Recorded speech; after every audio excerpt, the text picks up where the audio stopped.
विश्व में कम से कम 2 मोर्चों पर युद्ध छिड़ा हुआ है। कहने को यह युद्ध 2 मोर्चों पर हो रहा है, लेकिन जानकार लोग जानते हैं कि इस युद्ध में इनडायरेक्ट तरीके से कई देश शामिल हैं। कहा तो यह भी जा रहा है कि आने वाले समय में यह युद्ध और बढ़ेगा और इसकी चपेट में कई दूसरे देश भी आ सकते हैं।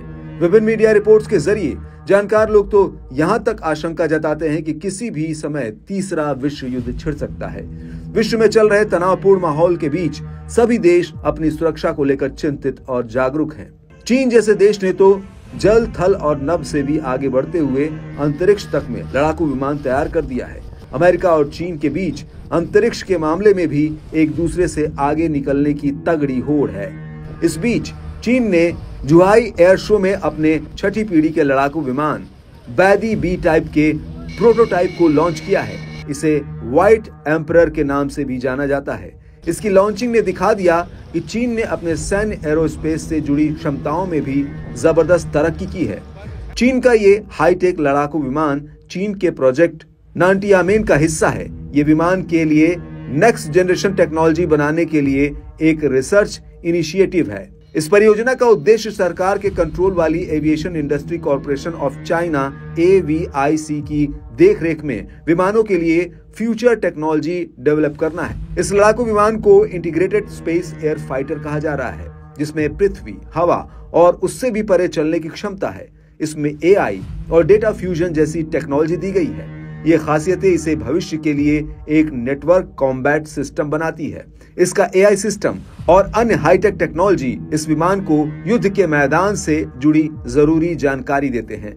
इसमें ऐसी खासियत दी गई है जो दूसरे देशों की पकड़ में नहीं आता, यानी इसमें बेहतरीन स्टेल्थ क्षमता दी गई है, जिससे ये विमान रडार और इंफ्रारेड के पकड़ में नहीं आता है।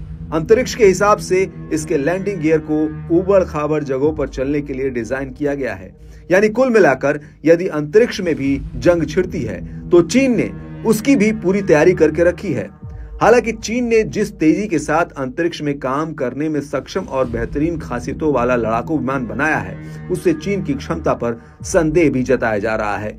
माना जा रहा है कि चीन इतनी जल्दी अंतरिक्ष के लिए इस्तेमाल होने वाले लड़ाकू विमान की इतनी बेहतरीन डिजाइन बना ही नहीं सकता है। तो क्या चीन ने ये डिजाइन कहीं से चोरी किए, या फिर वास्तव में चीन ने अंतरिक्ष युद्ध की तैयारी के लिए जरूरी हथियारों और उपकरणों पर भारी पैसा और मेहनत लगाया है?